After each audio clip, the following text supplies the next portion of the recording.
So with the help of Hashem, we are in the third session of Introductions to Kabbalah. And after we spoke in those last two times on what exactly is the field within the Kabbalah that is what I'm teaching, my heritage, and what I'm giving over with the help of Hashem. So today I want to really start to speak about the basic concepts of the Kabbalah. So let's start with three concepts. Okay? The first is Olam, a world. Second is Partzuf. Literally, you can say like a face, but it doesn't really, it has nothing to do with the face. Okay? And the last one is the Sefirah. Okay? So to make it somehow make sense, okay? And first of all, I want to say that the concepts of the Kabbalah many times are too flexible. You can take, like, for example, okay, between those three, sometimes you see that some Kabbalistic they switch from one to another without like any problem. So like so it's not like a solid kind of a box that like it's in that box and it doesn't belong to the second box. No, it's not like that. You have like all kinds of ways of like a switch from one set of concepts to a different set of concepts. So one of the things that we need to learn is within every concept what will be the parallel in another set of concepts, and then sometimes it will switch from one to another. Okay, we'll speak about it. We'll get there. Let's try to define those three.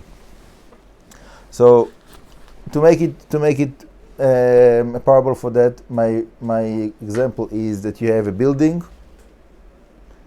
and I say I have a building of 4 stores. Okay, first store is the first world, the bottom world. Okay, we call it Asiyah. Then we have the second story of the building. That's the second world up. I'm calling that Yetzirah. Then I have the third world, is called Bria. And I have the fourth world that is called Atzilut. And above that, there's another 5th story that is like penthouse. That is like something else. It's not the same thing. That will be Adam Kadmon. Okay. Now, within every story, you have the beings of that story, human beings.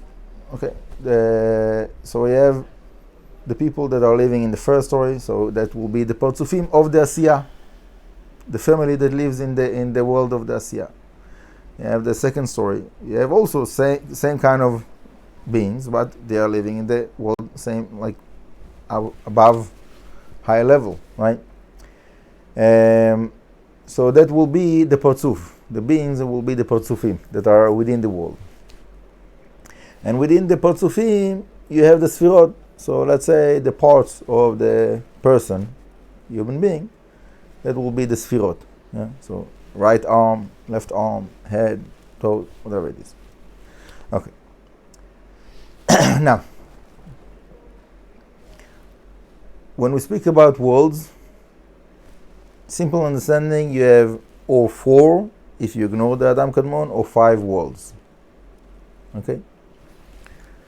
When you speak about Partzufim, you have 5 Partzufim, and sometimes you have more. Sometimes you have 6, sometimes you have 12 Partzufim.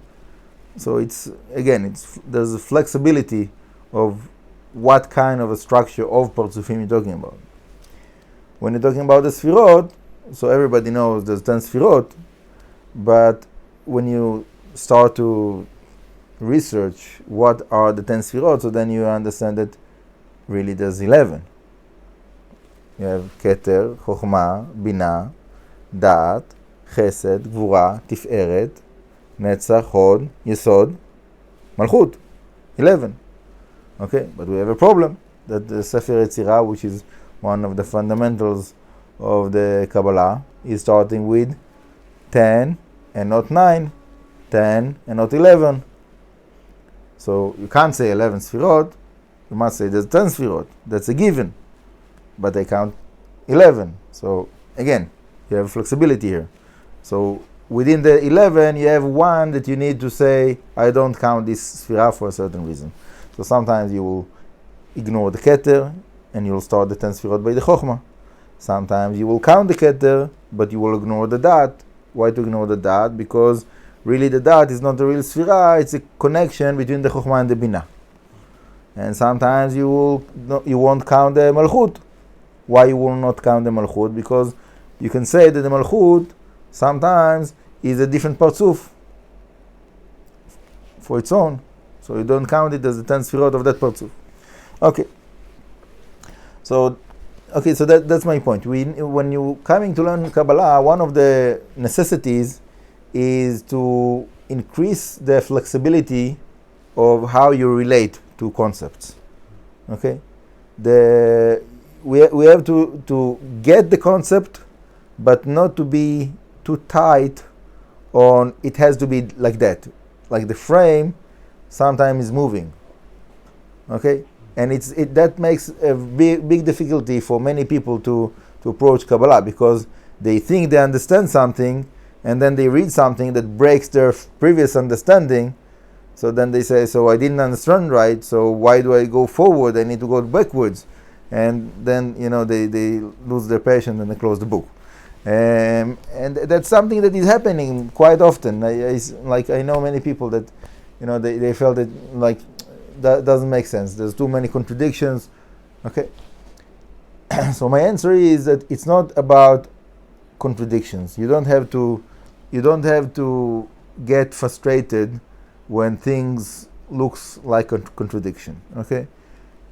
You can take every concept, every part, whatever it is that you're learning, a chapter or whatever it is, learn it for its own and understand the logic of it for its own. There's a contradiction to what you were learning previously and what you heard. Okay, forget about what other things right now. Just focus on that point where you are now. Understand this one for itself. Okay?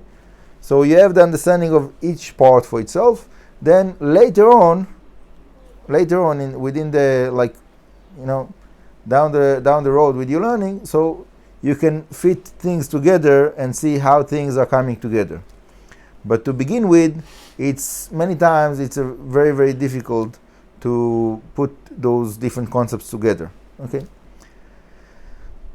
So for today, I think we're pretty much done with the time. But bli neder, with the help of Hashem, in the next classes, tomorrow, next day.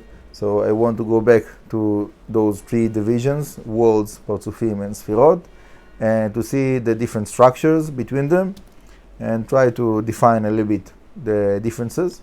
And then afterwards, we see what we can do with that as meditation application. As I spoke about yesterday, that for me, that's the main focus of how to take the structures, how to take those teachings, and to apply them as Kabbalistic meditation with the help of Hashem. Thank you very much. Bracha v'atzlacha.